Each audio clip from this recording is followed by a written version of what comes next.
from the Lord. But with Jezebel so operative in these things, an ample dose of wisdom and discernment is needed to sort through real and bogus prophecies.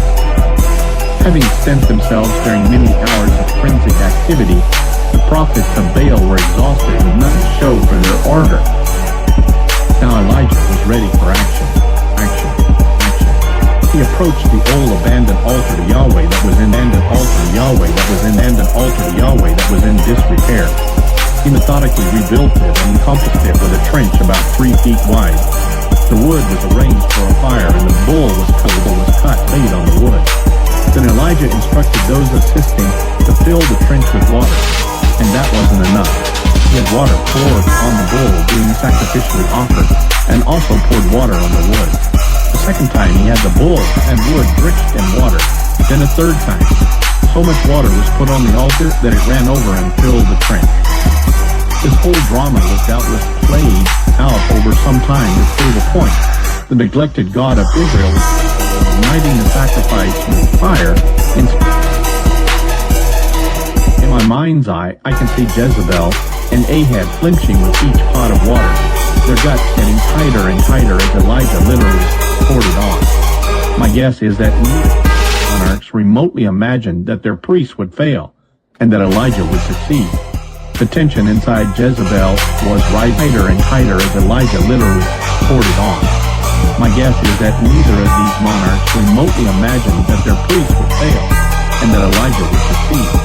The tension inside Jezebel was rising tighter and tighter as Elijah literally poured it on.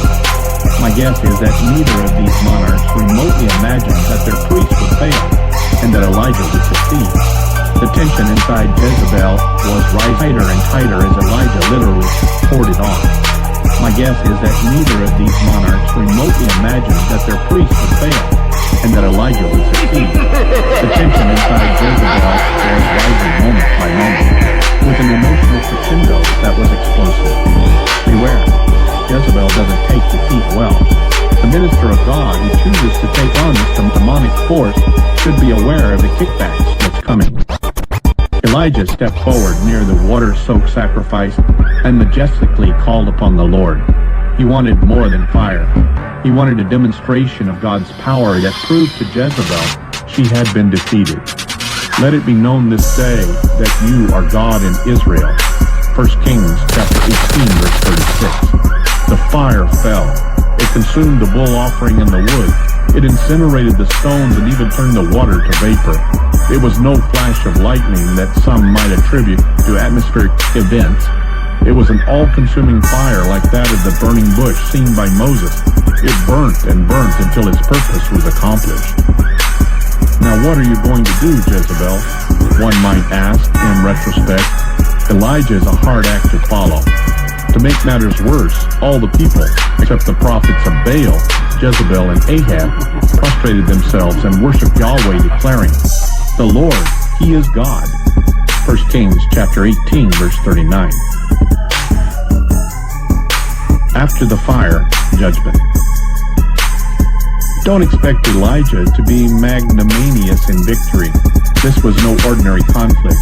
The very essence of Jezebel and Baal worship had to be eradicated without mercy. What does this mean to us today? Obviously, we live in New Testament times under grace. And for those who know what comes next, defeating Jezebel is not a pretext to make heads roll. However, there is much to be learned by the slaughter of Baal's prophets. Do not let one of them escape, Elijah demanded. So 1 Kings chapter 18 verse 40 tells us that the false religious leaders were taken to the brook Kishon and executed. Here is what we can take away from this demonstration of judgment. When Jezebel is exposed, it is required of the people of God that they demonstrate their determination to cut themselves off completely from this spirit. Suppose that Jezebel has been discovered operating in the church. Excommunication is in order. If influencing a marriage, spiritual intervention by godly counselors and deliverance ministers is necessary. In this historic case, Elijah was enforcing the law of Moses when Ahab would not. Lest anyone think that this mass killing was too harsh, remember what evil these prophets had done, encouraging every sort of perversion and immorality in the name of religion. With Jezebel's help, they had succeeded in turning an entire nation away from God and damning their souls. Israel was, after all, a theocracy. Elijah's judgment was the judgment of God. News 13 wishes anyone